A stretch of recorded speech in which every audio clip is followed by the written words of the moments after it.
जय हिंद बच्चों, आशा करता हूँ आप सब बेहतरीन शानदार प्रिपरेशन कर रहे होंगे अपनी। ठीक है, बोर्ड्स के एग्जाम्स की। इसी में हम ऐड ऑन करना चाहते हैं आपके कुछ क्वेश्चंस जो आपके मतलब प्रीवियस ईयर क्वेश्चंस भी होंगे, कुछ वेरी इंपॉर्टेंट क्वेश्चंस भी होंगे। एंड इसी सीरीज में हम 44 क्वेश्चंस कर चुके हैं। बढ़ते हैं आगे 45th क्वेश्चन, जो कि हम इलेक्ट्रिसिटी के ही 44 क्वेश्चन कर चुके हैं। आई होप जिसमें सारी कॉन्सेप्ट आपके क्लियर हो चुके हैं। कॉन्सेप्चुअल नॉलेज के लिए हमारी प्लेलिस्ट तैयार है। फिर उसके बाद क्वेश्चन प्रैक्टिस उस प्लेलिस्ट में करा दी थी, लेकिन एंड टाइम क्वेश्चन प्रैक्टिस अभी चल रही है जिसमें आप इसको प्रैक्टिस कर सकते हो। चलो बढ़ते हैं हमने क्वेश्चन की तरफ, जो कि है आपका 10.45। Derive an expression for equivalent resistor in the following circuit. हमें क्या निकालना है? इक्विवेलेंट निकालना है। So we need to find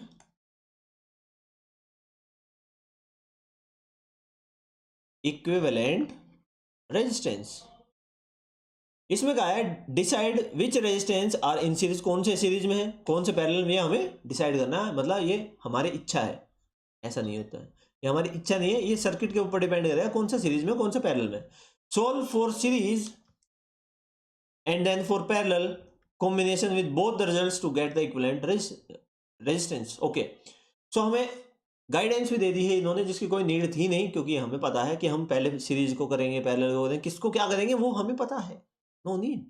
ठीक है, चलो बढ़ते हैं। इसमें आपके रेजिस्टेंस की कोई न्यूमेरिकल वैल्यू गिवन नहीं है, तो आपका एक बहुत ही बड़ा सा फॉर्मूला आएगा। चलो उसको देखते हैं क्या आएगा। इस सर्किट को समझते हैं पहले। इस सर्किट में क्या है, आपके रेजिस्टेंस 5 रेजिस्टेंस गिवन है। This is R1, R2, R3, R4, R5। यहां से करंट आई फ्लो किया, क्या वो यहाँ पे स्प्लिट होगा? बिल्कुल, आप कहोगे जी बिल्कुल, कुछ इलेक्ट्रॉन यहाँ जाएंगे, कुछ इलेक्ट्रॉन यहाँ जाएंगे।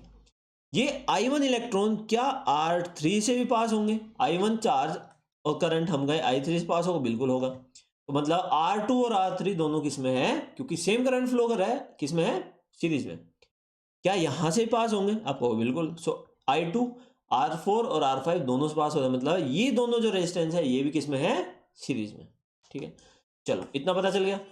मतलब आपके R2 R3 सीरीज में है, R4 R5 सीरीज में है। मतलब इनका हो जाएगा आपका जो इक्विवेलेंट आप रेजिस्टेंस निकालोगे वो हो जाएगा आपका लाइक दिस।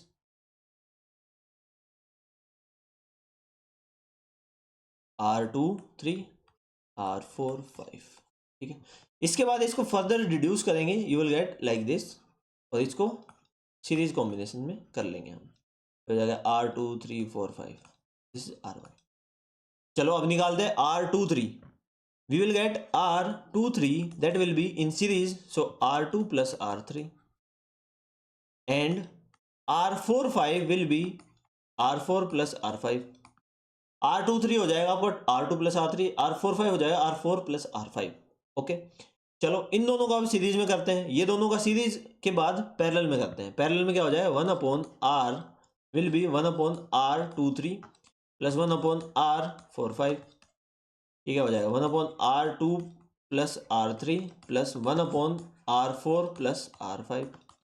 इसको सोल्व करेंगे, आपका आ जाएगा 1/R2 3 4 5।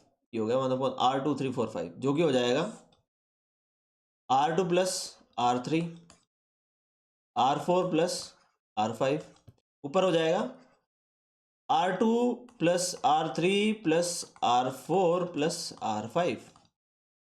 डन। सो आई और हम गए R2 3 4 5 will be equals to, इसको कैसे लिख सकते हो? R2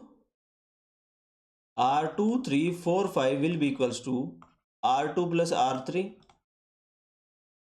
R4 plus R5 divide by R2 plus R3 plus R4 plus R5। ये वैल्यू हो गई। इसमें हम ऐड कर देंगे आपका R1। इसको मिटा रहा हूं, किसी को लिखना हो लिख लेना बैक जाके, अभी मैं इरेज कर रहा हूं। So you will get R2 3 4 5 as R2 plus R3 into R4 plus R5 divide by R2 plus R3 plus R4 plus R5। इसको सीरीज में करेंगे R1 के साथ। So R equivalent total resistance will be R1 plus R2 3 4 5, जो कि हो जाएगा आपका R1 plus R2 plus R3, R4 plus R5 R2 plus R3 plus R4 plus R5, इसको यहाँ ले जाएंगे. What you will gate is R1 R2 plus R1 R3 plus R1 R4 plus R1 R5 plus R2 plus R3. देखो एक complicated बन गया but था आसान. R2 plus R3 plus R4 plus R5. देखो ये कितना भी कॉम्प्लिकेटेड हो लेकिन सॉल्यूशन बड़ा आसान है.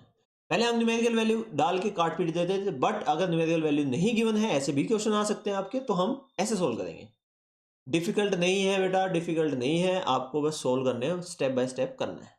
ठीक है, चलो नेक्स्ट क्वेश्चन आपकी स्क्रीन के सामने ये रहा. ये बड़ा इंटरेस्टिंग क्वेश्चन है, इसको नोट करके लिख लो कि वेरी इंपॉर्टेंट. अगर आ गया तो कंफ्यूज ही हो जाओगे, अगर ये आ गया तो आप कंफ्यूज ही हो जाओगे. अब इसमें समझ ही नहीं आ रहा होगा सर क्या हो रहा है, ये सीरीज में है पैरेलल में, कौन सा सीरीज में कौन सा पैरेलल में, क्योंकि यहाँ कोई रेजिस्टेंस गिवन नहीं है.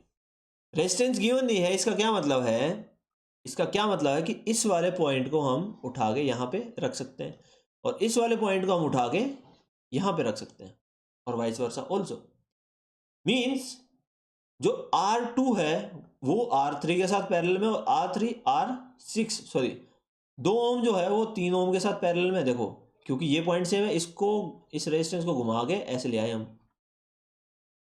ठीक है, और इसके नीचे क्योंकि ये आप R6 है तो यहाँ पे इस पॉइंट को कनेक्ट कर सकते हो, तो इसको उठा के यहाँ ले आओ, तो इसको लेके आओगे तो you will get like this. ये होगा 6 ओम. और इसको दोबारा बनाना चाहूँ, ये हो जाएगा आपका तीनों रेजिस्टेंस पैरेलल में. बेटा तीनों रेजिस्टेंस पैरेलल में, ये याद रखना बड़ा इंपॉर्टेंट है. ठीक है, ऐसा क्वेश्चन आ गया तो फंस जाओगे, तो ये क्वेश्चन करना बहुत जरूरी है. ये तीनों जो है आपके इक्विवेलेंट रेजिस्टेंस जो निकालेंगे उसमें हो जाएगा तीनों का parallel combination. So in this case you will have R equivalent हो जाएगा आपका 1/2. 1/R equivalent is 1/2 plus 1/3 plus 1/6. That will be 6, 3, 2, 1. 6, 1. R equivalent will be 1 ohm. I hope आपके समझ आ गया हो. नहीं आया हो तो इसको रट लो. अगर ऐसा कुछ आ गया तो आपको ऐसे ही करना पड़ेगा. और यहाँ पे मोर कॉम्प्लिकेटेड, यहाँ पे अगर रेजिस्टेंस गिवन है तो वो आपके नहीं आएगा क्योंकि वो बोर्ड्स की 12th क्लास में आता है. ठीक है, वो आप 12th में करेंगे हम. ठीक है, चलो ये हो गया क्वेश्चन नंबर 10.45 एंड 10.46. इसमें भी कोई डाउट हो आप कमेंट सेक्शन में पूछ सकते हो. चलो मिलते हैं नेक्स्ट वीडियो लेक्चर में. Till then take care, bye.